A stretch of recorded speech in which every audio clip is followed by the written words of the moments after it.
welcome to another episode of the RAW Barbell Club podcast. If you're new to our channel, welcome. And if you're a returning viewer, guys, I'm so glad to have you back.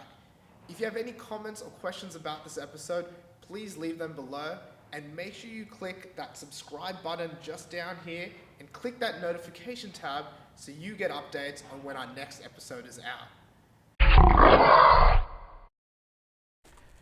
Hey guys, and welcome to another episode of the RAW Barbell Club podcast. In today's episode, I interview Chloe Richards.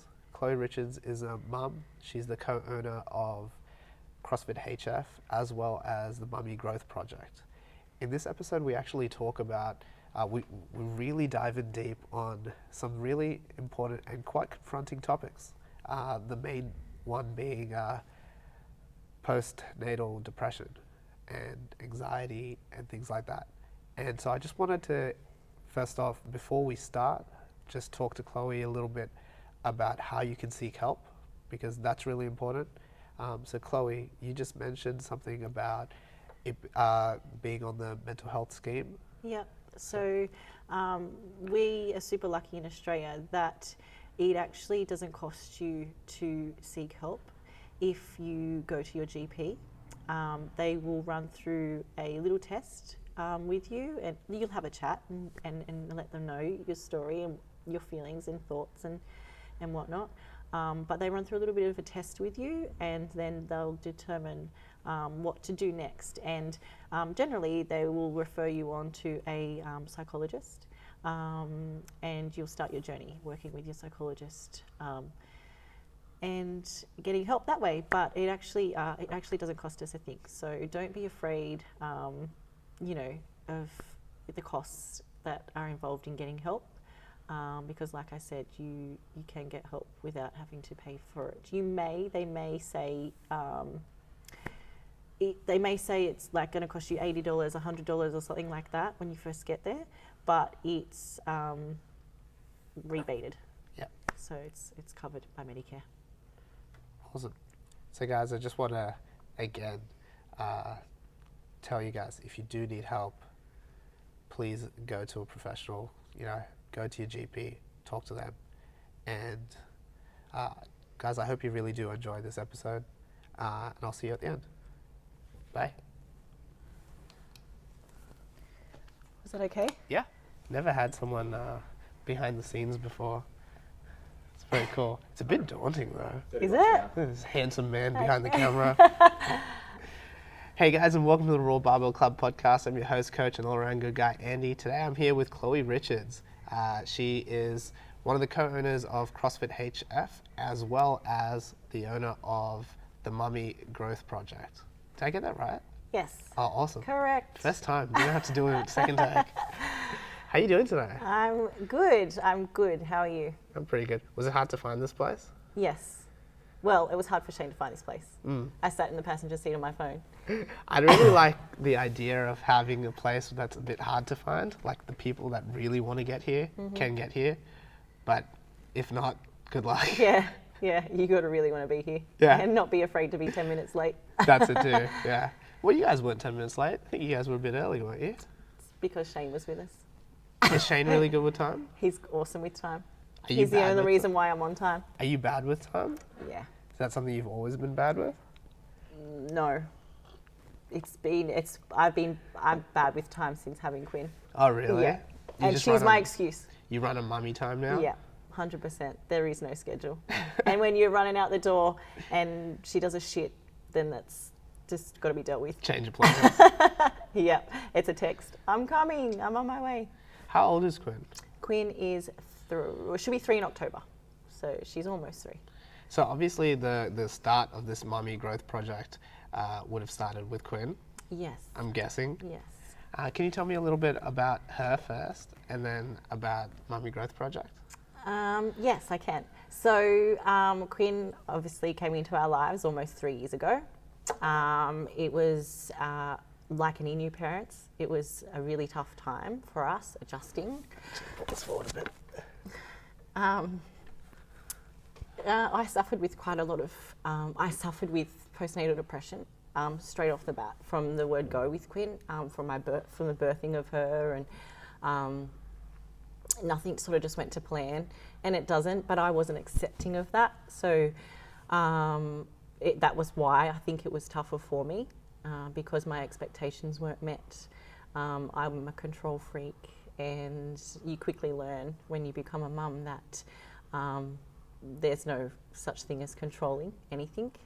But that was a really hard thing for me, and it was really hard to accept it. And I think, thinking back, I was in quite a dark place for quite a long time without help.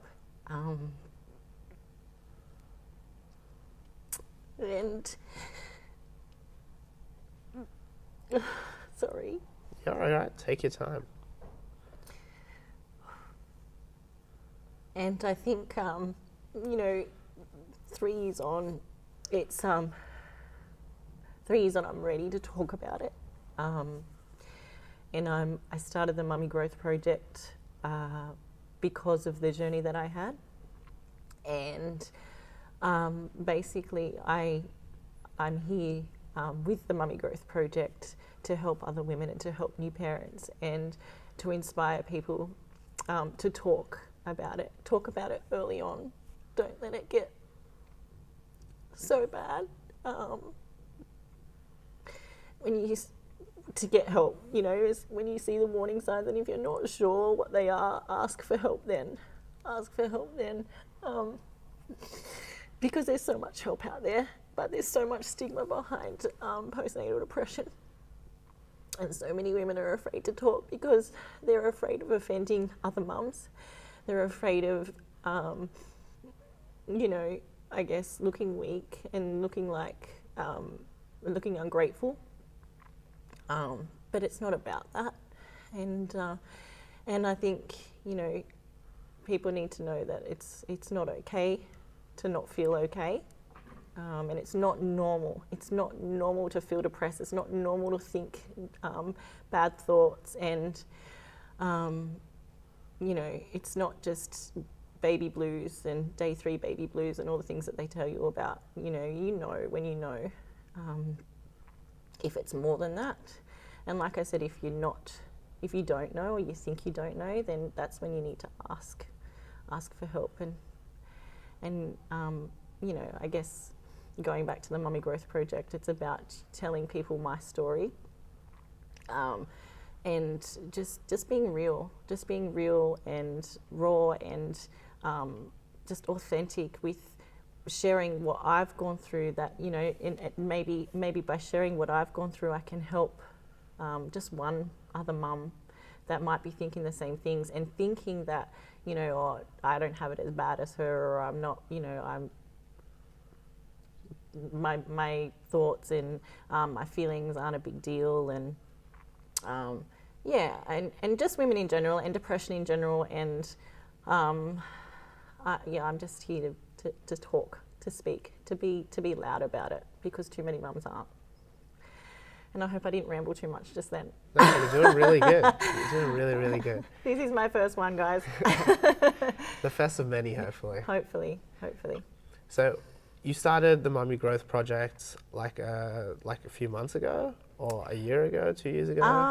Well, I started talking a little bit more around 12 months ago, but the Mummy Growth Project is definitely sort of come about, and I've been pushing it a little bit more just in the last couple of months. And I mean by pushing it a little bit more, I've been louder about it. I've been opening up more. I've been sharing my story a little bit more, and And what spurred you on to start that? I understand that you've had your own struggles that you've gone through, but what was it that was the catalyst for you to be like, you know what, like I really need to get this message out there? I think I had the urge to just start telling my story. Yep. And I've seen a psychologist on and off for a little while, and I've had this urge to give the advice that he sort of gave me. I guess with co-owning the gym and fitness being a big part of my life, the one outlet for me was exercise and training. And one piece of advice that my psychologist gave me was just show up. And I had a couple of mums from the gym actually message me and say that they were struggling to come in. They were struggling to show up. And it sparked something in me to write a blog about it. And, you know, I had response from it from a couple of women, like, thank you so much. You've helped me, you know, just a couple of words that you've said, your blog that you put up. You know, it's so nice to feel that to know that I'm not alone. And I sort of thought, fuck, how many other women like are feeling alone, are fucking sitting in their house crying like I did every day for 6 months, you know, or longer. How many other women are sad and are not okay? And, you know, and I guess that was just that was the go for me. That was the green light. That was like, share it all. Put it all on the line, put it out there, tell people your story, because more people were relating to me. So I guess, you know, this whole journey, like, it's just within a couple of months, it's helped me so much by just being open and by talking. And I feel like, yeah, the more I talk, or the more I put my stuff out there, the better I'm becoming as well. Yeah. So that was the big move forward for me. So you find running this thing like quite healing for yourself as well? 100%. And I feel like this next step with it, and the reason why I'm so much louder about it, or I'm moving forward with it, is a part of my healing. It's what I need to do. Definitely. It's my purpose. And you know what? It's funny because when we were pregnant with Quinn, I said to Shane, I feel like having a baby is going to give me purpose. I was a little bit lost there. So I was a little bit lost before I even fell pregnant. I started to feel a little bit lost with I wasn't sure whether, you know, if I was going to be an athlete, if I was going to grow in that sense, or if I was going to grow the gym or open up my own thing, do my own gym, because I had aspirations for doing that. And then it sort of fizzled out. And then when I was pregnant with Shane, I remember saying to him, and he might remember it too, that I felt this sense of she was going to give me purpose in life. Like all new mums, when you have a baby, you have purpose. Like, your purpose changes to a certain degree.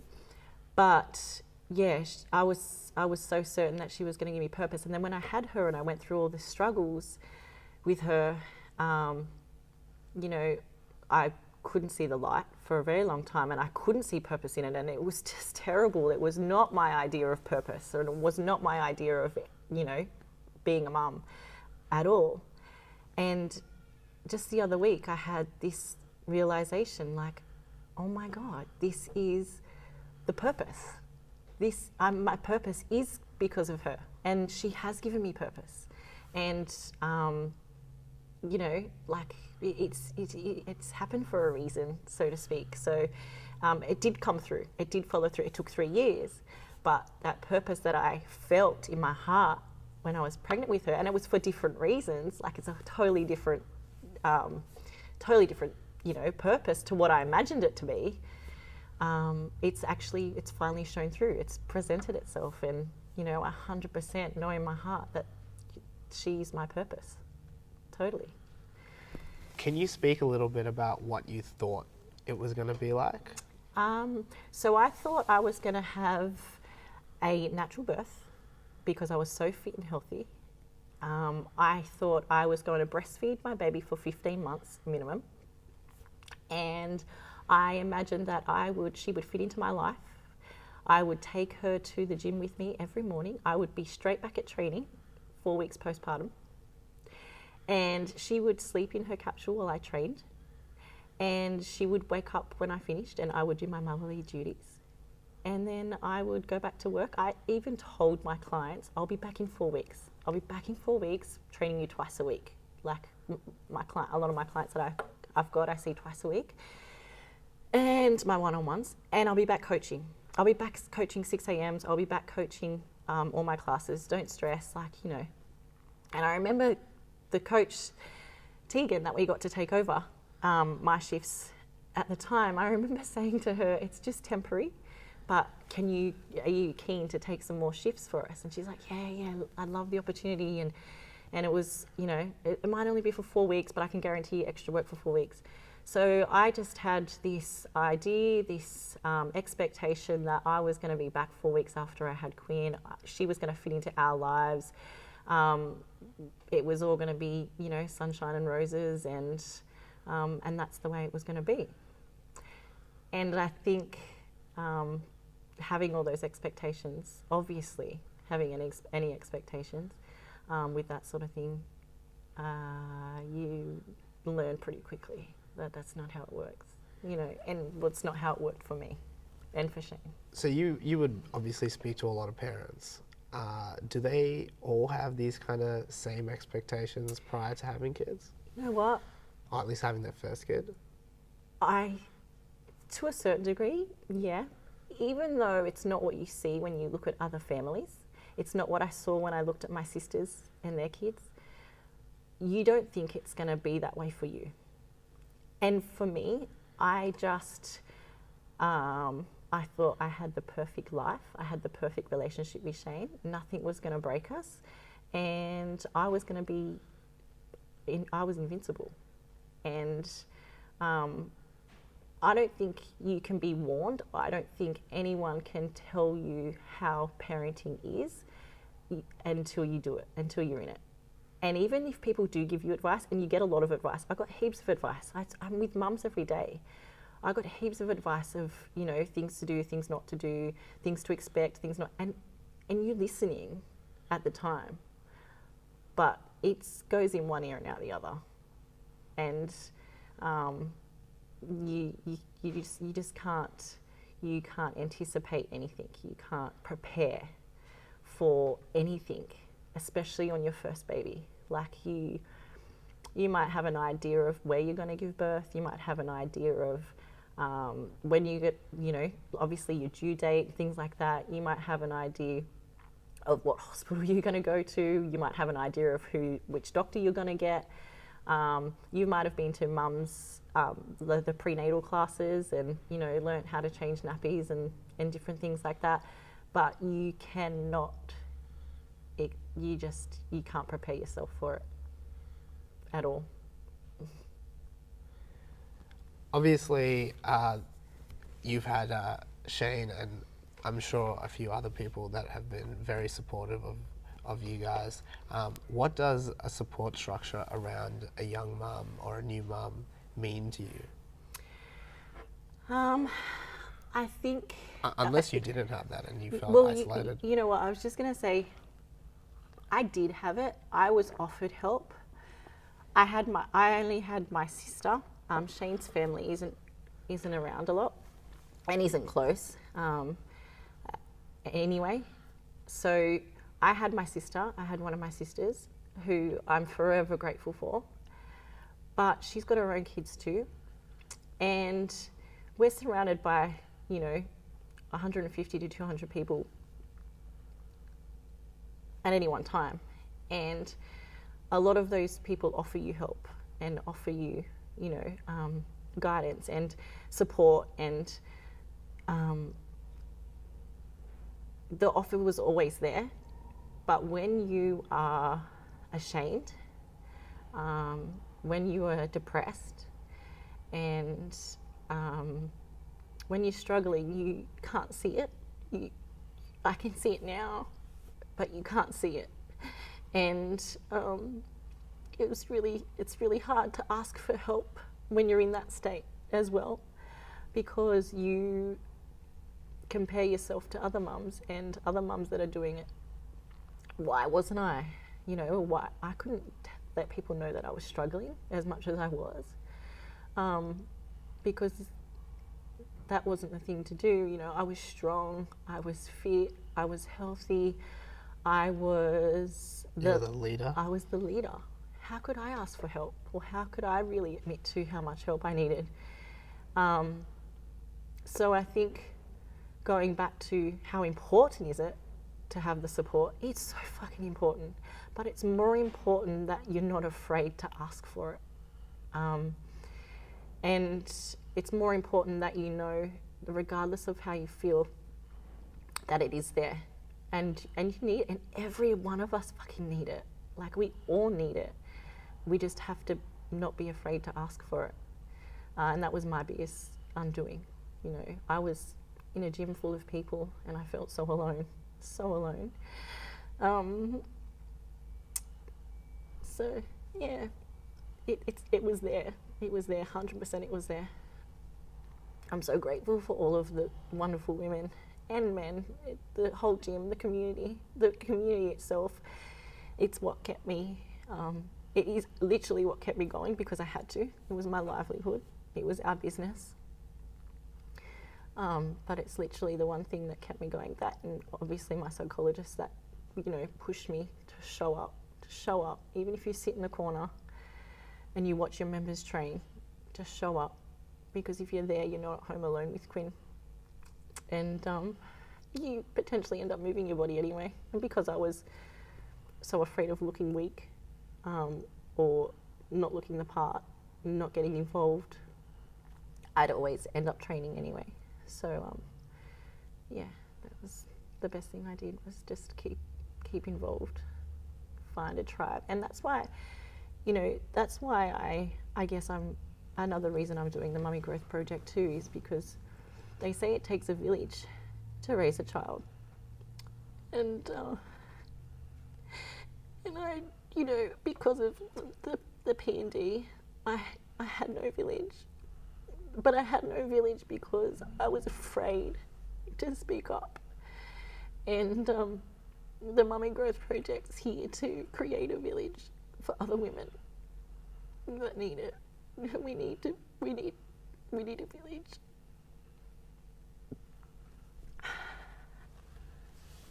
Sorry. You're fine. You're doing really good.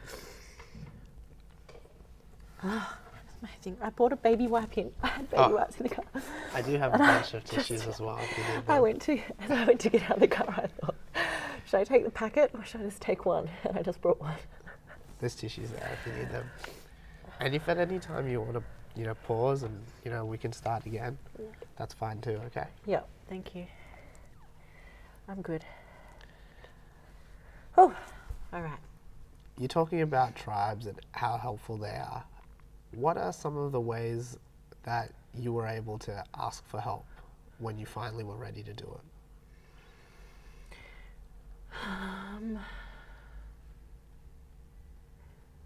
You know what? I think I still don't think that I ever actually asked for help. I think I worked with my psychologist a lot. I'll be forever grateful to the person that recommended I go see my doctor and my GP, and to go on the mental health program and work with a psychologist. I'll be forever grateful for that person advising me to do that. And me doing it, I'm proud of myself for actually doing it. And it took, you know, when Quinn was 6 months, the particular person advised me to do that. And it took me till she was 9 months to start to actually go and actually, you know, have that awareness that I probably did need help. So I think, you know, I'm not sure that I ever outwardly asked my community or let my community even know that I needed help. I think I was fortunate enough just to sort of stumble across Blissful Babies and force myself, and Shane 100% credit to him, because I made an appointment and cancelled it, and I'm pretty sure he might have made the second appointment for me, or he pushed me to, or whatever it was. It was like, you're not missing this, you know. So I think asking him for help, or him, you know, realising that I needed that push and that help was was where is how I asked for help. I don't actually think I called upon my tribe, my community, but 100% wish I did, because I know that they were all there. They were all there to support me, and I'm so grateful that we have such an amazing community that we do at CrossFit HF. That's really cool. Can you talk a little bit about what the steps were that you went through with your psych? Yeah. So, and maybe point out if this might be different for individuals or whatever. So the steps that that you take, or that I took, that he took with me, it was actually a guy, and a man, a beautiful man. So I was pretty much like going in there going, I have no idea what I'm even going to talk about. I don't even know what's wrong with me. I don't even know where to start. All these things, all these fears holding me back from going to get help. Like, do I even have a problem? I've been told that these feelings and thoughts are normal, that they'll get better, that it'll go away. So I had no idea of, what was going to happen, and I wasn't even sure if it's what I needed, and and I was really nervous, like I was really nervous coming here. I was so nervous, and all I was doing was just going to see a psychologist, But that's a big deal to someone that's fucked up in the head. Sorry for swearing. For someone where I was at, it was a big deal. But he was, they're so good at their jobs. They're so good at. He had seen plenty of mums before he'd seen me. So when I went in there and sat down, I took one look at him and I just burst into tears. And he said to me, like, what are you feeling? Let's just go through, just talk to me. Just talk to me. What's happening in your day? What's happened in your morning? What's happening, each time you wake up? What are you doing? And he sort of just got to know me a little bit, and asked about my day, and I told him what I was doing, how I told him how old Quinn was. I told him a little bit about Shane, told him a little bit about my family, just started sort of talking, and they ask questions in fantastic ways too, to obviously get you to open up and talk a little bit more, or to tell you what they need. And yeah, I just started talking. I just started talking, and it sort of just came out, and I was crying, and I was a mess, and after the first consultation, he did advise me to start antidepressants, and being health conscious, I was very much against them, and I was adamant that I wasn't going to be told that that's what I needed. But once he talked me through the safety of them and the reasons for them, and I went home, and Shane and I done a little bit more research on them, and he basically just, let me know that it was okay, that I needed antidepressants, and so we went down that route with the helping me. And then it was just weekly catch-ups with him. I would go and see him weekly. And I think a couple of times I might have went twice a week. But yeah, I would go and see him weekly, and we would just talk. And it was just it was an hour away from mum life. And it was an hour to just talk about everything and anything. And just, it was good. It was really good, and I can't thank him enough. He did talk a bit about my, past and my parents and different things like that. He gave me some activities to do, but to be honest, I didn't do them. It was about writing journals and logs of different things and thoughts and how they made me feel, and but I wasn't into that. That wasn't for me. But just talking with him and having that human contact, and you know, he was amazing, and yeah, that's how that went down. It kind of seems like you writing blogs and stuff is a bit like keeping a diary nowadays, though. I actually said to Shane on the way over here, I really want to get better at talking, and I really want to get better at speaking, and I want to stop swearing so much. But writing's my jam. You know, it can take me an hour to write some blogs, but that's because I'm distracted with Quinn climbing all over me and, you know, whatnot, but and other things going on. But I feel like, yeah, writing's my jam, but I do want to get better at talking. You're pretty good at talking. Thank you. It's just practice. Yeah. Especially, so for those that don't know, there will soon be a Mummy Growth podcast, hopefully. Yes. Which will be pretty cool. Yes. And there will be a lot of talking, I'm guessing, because you can't just sit there silent. Yeah. Yeah. And probably some swearing. Maybe. I'll try hard to not.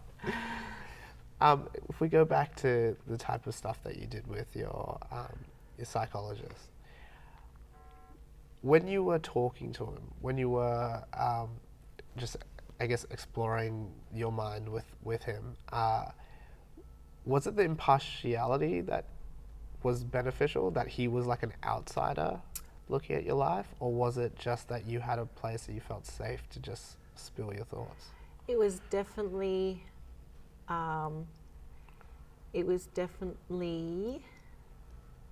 knowing that he was a professional. Yep. Knowing that it was confidential, and definitely because he made me feel safe as well, because that's what they do, you know, they're great with that, and knowing that he made me aware that I was going to be okay, and that that it was okay, that I was normal. What I was feeling and what I was going through, I wasn't alone. And normal in the sense, not to brush it off, like you get over it, it's normal, but normal in the sense that it was okay and it was all relevant to me. And I needed not to compare to anyone or explain myself. And I think, yeah, just knowing that, you know, it was no one-sided. He didn't know anything about Shane. He didn't know anything about Quinn. It was sort of just, there was no sides. He had no emotional connection to anything either. So, or to me and to us. So to be able to speak just openly and brutally honest, and not have any judgment was a big thing, and why, you know, why it helped so much talking to him and seeing a psychologist. Now, obviously, your relationship with Shane is very important to both of you. I mean, Shane wouldn't be just sitting there if it wasn't. But what are some of the things that you guys had to work out? Because I'm guessing that he would have noticed some signs, but maybe wasn't aware of the full scope of how you were feeling at some points. I don't know if you were very open with him from the start, or if this is something that you... I think one thing that I am very lucky and grateful for is that Shane's very intuitive, very, very intuitive. And we often used to sort of finish sentences and stuff weirdly for you each guys other. You guys are that couple, are you? Yeah, we're that couple. Well, we were. So I think he knew, Shane knew, Shane definitely knew. Shane knew a lot, knew I was hurting, knew I was struggling, but Shane was also struggling a lot himself. So we were struggling together, and we just knew that we had to stick together. 100%. We knew that we had to stick together because we were all we had. Because I didn't have my parents around. Shane doesn't have his parents around. No one that we could be completely open with. So we thought. We were too worried about being judged, I think. Too worried about what people would think of what we were saying and how we were feeling. So we just knew at the bottom of our hearts that we had to stick together, and Shane knew how much I was struggling. Shane would sort of recommend me go and sleep with at my sister's house on nights that he was going to be working late. He would come straight home from work and he'd jump straight into dad mode with helping me. He'd always send messages, check in on me while he was at work. He knew I didn't like to be alone with Quinn, and he was definitely aware, and he pushed me to go and see the psychologist, and he pushed me to go and to get help, and he paid the money that needed to be paid for Blissful Babies to come out. And Blissful Babies is like an organisation that's there to help with parenthood, and it's like a Tresillian. So Tresillian's like a hospital, I guess, organisation for parents with kids that are struggling. Blissful Babies is a single lady doing that. She might have a team of people now, but she basically comes to your house and offers her help and support. So we had a lot of trouble with Quinn sleeping, and reflux, and different things. And Shane knew that he knew the struggles, and he knew that he had to organise for her to come and to help us, and that's what he did. So going back to do I think that Shane knew? He knew, and he was going through a lot of it himself, and I knew too. But I always would have thought back then that I was worse off, and we knew deep down that we had to stick together. I don't want to spend I want to focus on things that you're doing now, but it's really important, obviously, to get a thorough backstory of where this comes from. Mm-hmm.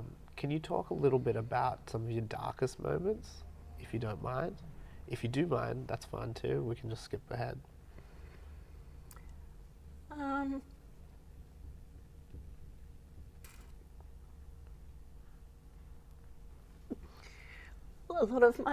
A lot of it is very blurry to me.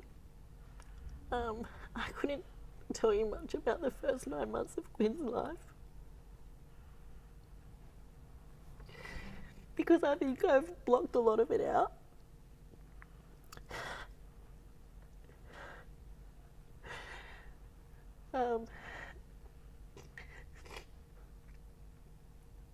I remember saying jokingly, I would never hurt my baby. I would never, ever do anything like that. I never had thoughts like that.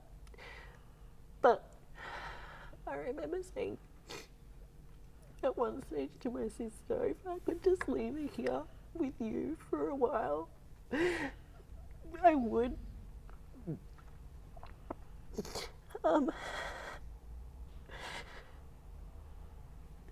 The first 9 months,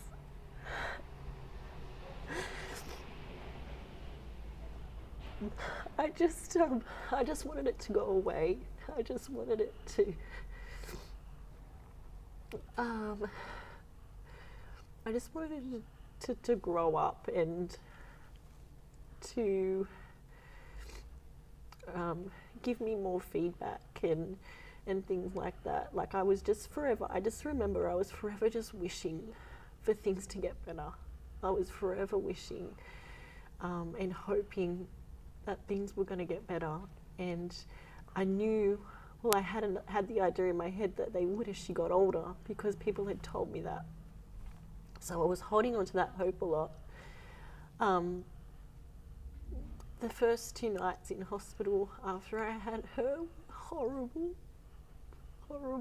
And I remember just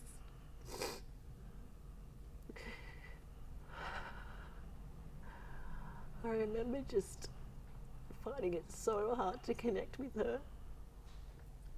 And that was a pretty dark time.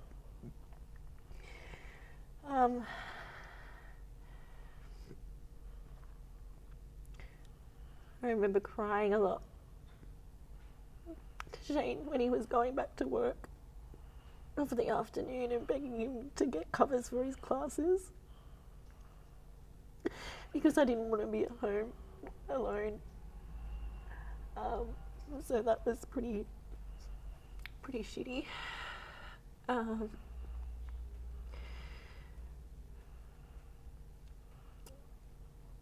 I remember just wanting to sleep all the time. And every chance I got, I would. And I remember there would be days that I would not get out of my pajamas, not shower, and just do the bare minimal of mothering that I had to do. Praying and hoping that she would sleep through the night. And she never would. And she never did. And just feeling so alone, so often in the middle of the night. It was all tough. It was tough. They're all dark. They're all dark moments. Let's talk a bit about what you're doing now.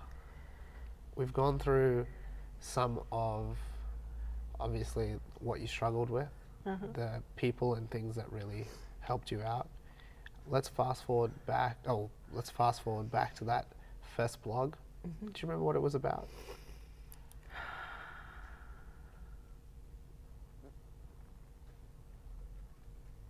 It was it was about, it was the one that stands out the most to me over the last few blogs that I've done, was just talking about P&D. I think I named it P&D and me. And that was the... Damn, you are good at writing. And that was the first, I think that was the first one I was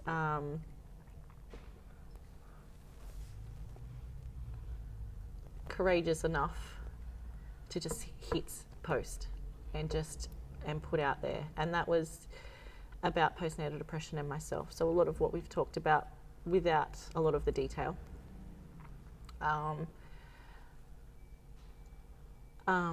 So yeah, sorry, what was the question?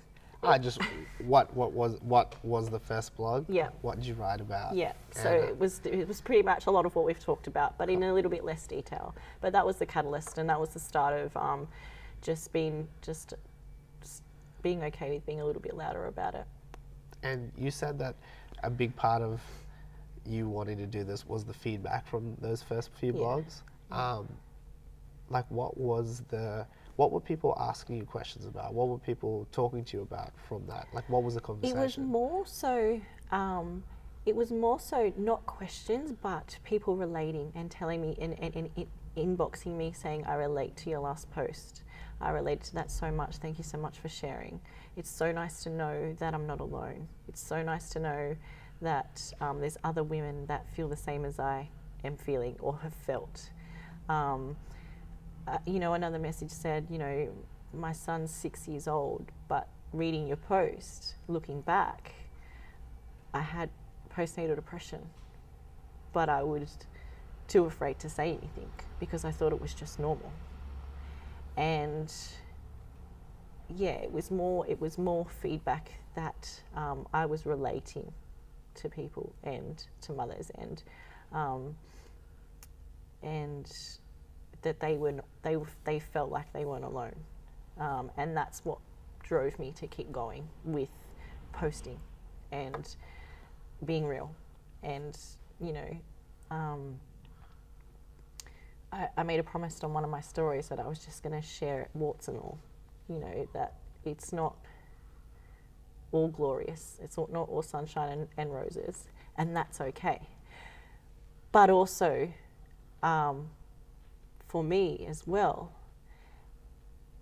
I'm grateful. Like, all those things that have happened to me, all of my stuff that I've been through, has also brought me to my gratitude journey. I'm so grateful for Quinn, and it brought me to see perspective. I think I started talking about it, and I think I wrote my first blog because I could see perspective with it all, and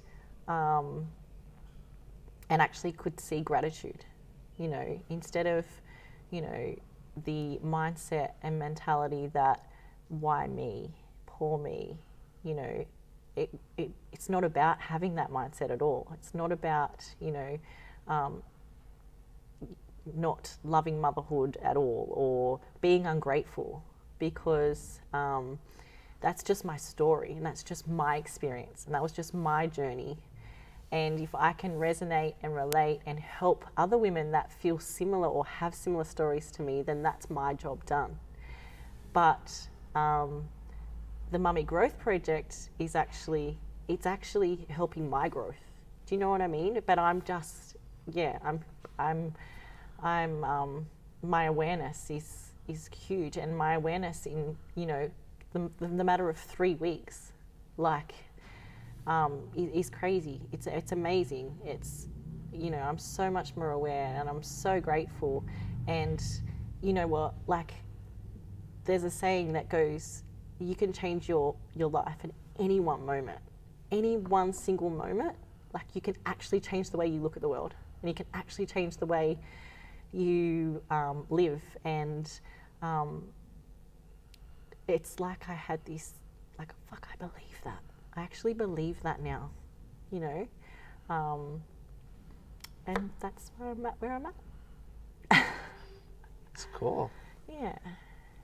So I love her, and she's my saving grace. She is 100%, Quinn is my purpose. She is my saving grace, and she's the most amazing little human. And every mum will tell you that too about their kids. So I don't want to take away from the love and the gratitude that I've got. I just want to take away from the stigma and from the comparing and the comparison, and mums comparing. I'm not allowed to talk about my PTSD or my P&D because my experience wasn't as bad as hers, because it's all relative. It's all relative. And Yeah, that's my I message. get that. I do. I mean, seeing a psychologist or being on antidepressants is not something a lot of people talk about. Mm-hmm. In Australia, it seems like seeing a psychologist isn't really a thing a lot of people do either. Whereas in the States, sometimes it seems like it's more accepted. Mm-hmm. Do you see that, or? Yeah, I do, and I think the naive Chloe, before I had Quinn, I was so antidepressants. Why wouldn't you just eat well, and why wouldn't you just move your body, and you don't need that stuff, and you do. Where do you think And that it's comes okay. from? Because sometimes I feel like that as well. That you have those thoughts and feelings, and then you're like, wait a second, there's a reason these things are out there, and it's because people find insane help in them. Mm-hmm. I think it comes from the holistic sort of approach to life that Shane and I have. It comes from a you know, I grew up in a family of 5, and you know, my dad would say, it's bullshit, you don't need that shit, you know.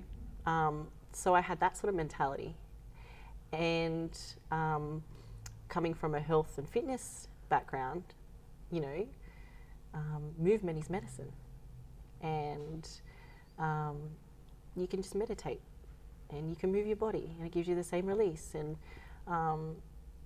you know, eat well, eat good food, eat good quality fats, and you know, control your hormones through fats, and you'll be right. That's all you need to do. But sometimes there comes a point where there's a time and place for them, and for me, they were needed, and for me, they helped me. They helped me. I kept it a secret for a little bit that I was taking them because I was ashamed. But yeah, the reality of it is it's what I needed, and it is what helped me, and I'm grateful, and I'm grateful for taking them. And it seems like it was a huge pivot point for you as well, because you might not have been able to get to a stage where you could move or you could meditate without them. That's exactly right, and that's exactly where I was at. Like, I couldn't see any light. I couldn't see, the relentless of my world was just crashing before my eyes. And I think with taking the antidepressants, it was able to help in the sense that it sort of balanced my hormones enough to be able to get my head above water, and definitely just sort of, you know, it helped me through all of the dark stuff, because it actually did, you know, bring my hormones up and balance me out. And I think I was aware enough and in tune enough with my body still to know when it was time to wean off them, as well. And obviously with talking to my psychiatrist at the time, and he, you know, I was on them for 12 months, and at that point he'd said, look, I think you're ready to sort of wean off them too. But I was able to, I was able to get out of bed and make it, and getting my pajamas or getting my gym clothes and show up, and actually want to do a session. So it definitely helped me get back into that whole, you know, movement is meditation, and get me back to that sort of holistic lifestyle sooner maybe, or quicker than what I had done if I'd done it at all without them, without the help, you know. So there's definitely a time and place for them, and you know, the mum Chloe is definitely not against them. Yeah. Well, even like you said, even if it's not the pivot, even if it's just expediting the progress, isn't that a great thing? Yep. Make you feel better sooner rather than later. Yep. Help you work through your, you know, your darkness faster. Totally. Yeah. This is a really dumb question, but at the start I was calling the person you saw a psychologist, and just then you called him a psychiatrist. Is there a distinction? Oh. He's a psychologist. Okay. Sorry. Psychologist. He's a psychologist. And I'm not 100% aware of the distinction, but there is. Okay. So, it's all right, I'm sure someone in the comments will say something like, I'm a psychiatrist. Google it, Shane.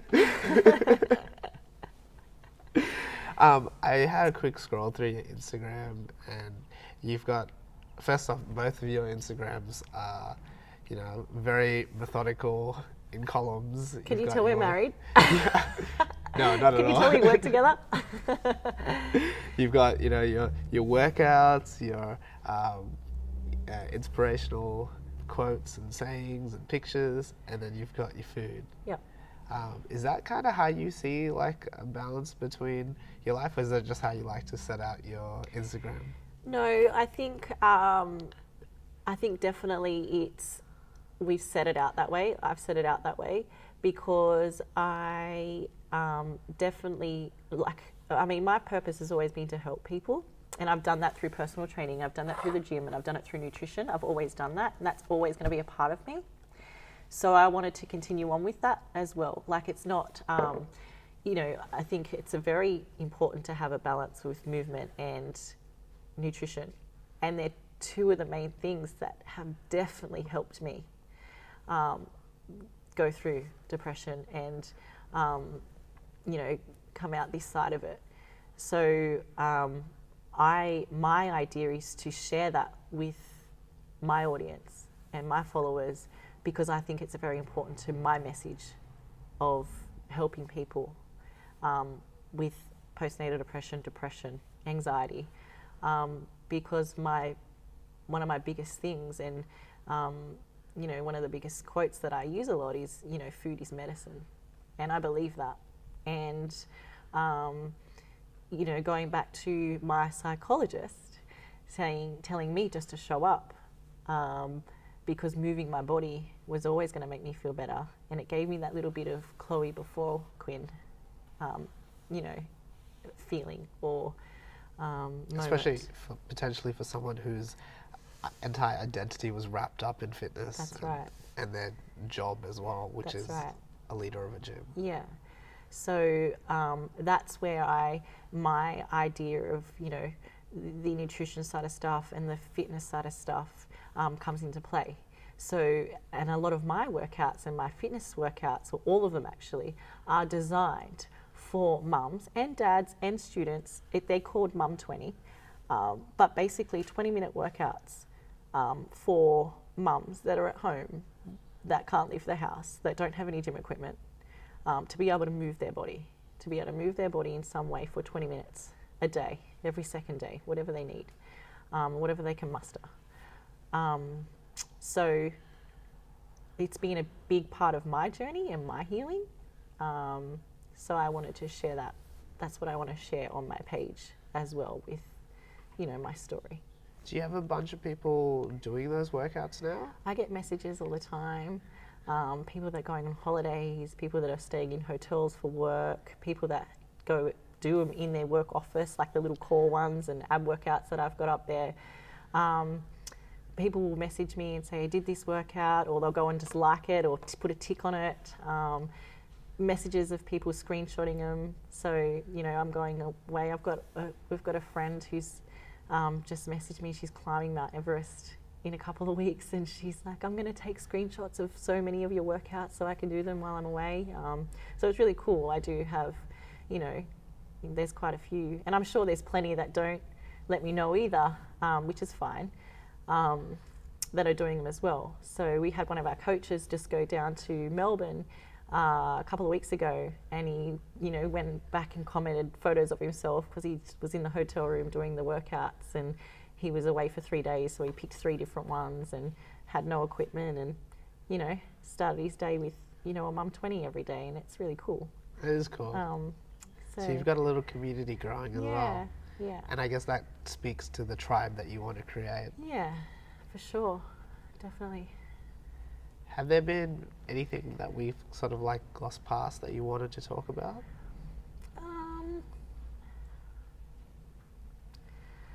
Shane, can you think of anything? I look at Shane for reassurance. Because I'm just looking at the time, and I want to be mindful of your time because you actually have to go pick up We Quinn have as to well. pick up Quinn from school today. I think it's been a good chat. Awesome. Can you, if someone is struggling, can you give them some pointers onto where they should go? Go to your GP and just start talking. Yep. Start talking.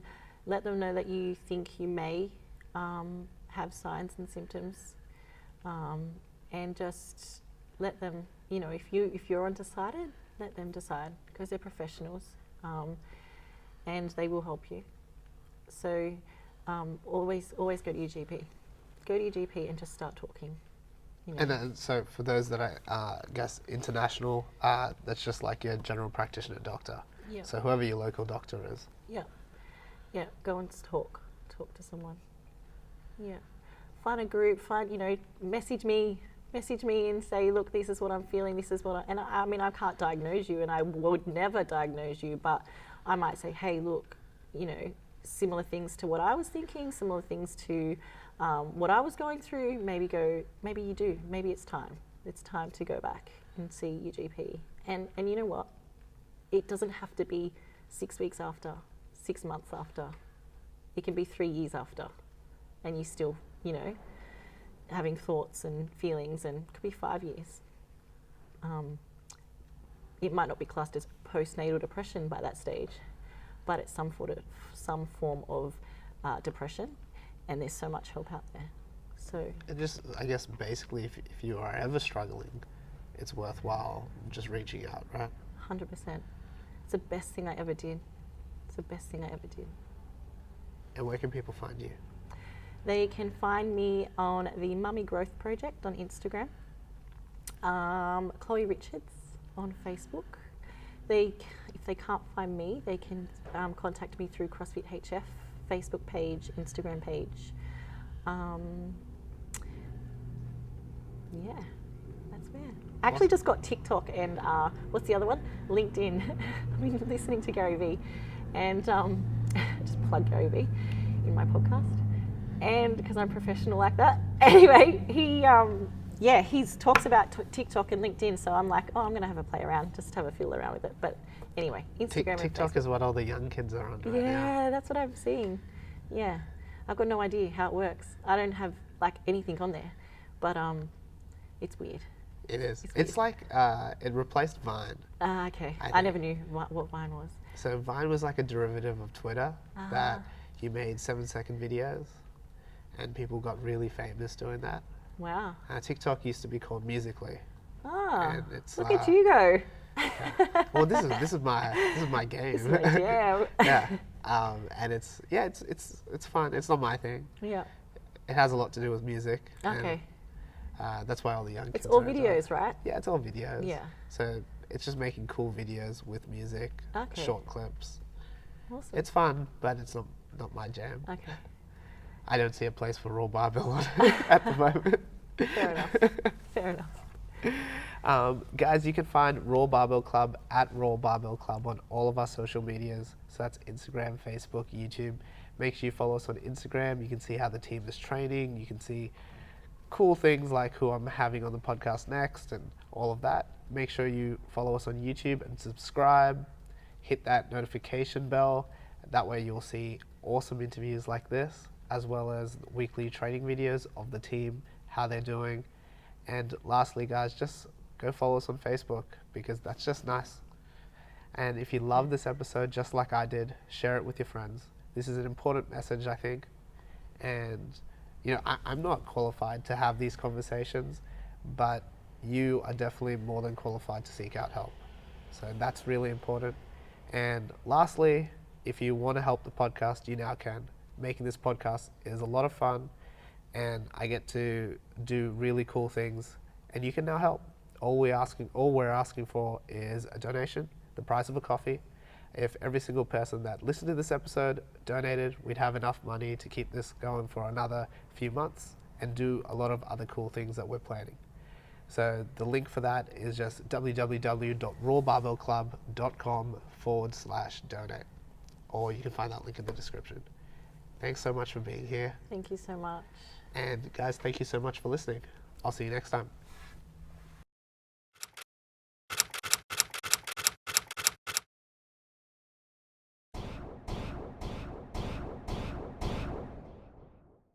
If you like that episode, I really think you might like this one. And if you want to search for more episodes, guys, click this little circle thing right here. If you want to stay notified, make sure to click that subscribe button below and click that notification tab.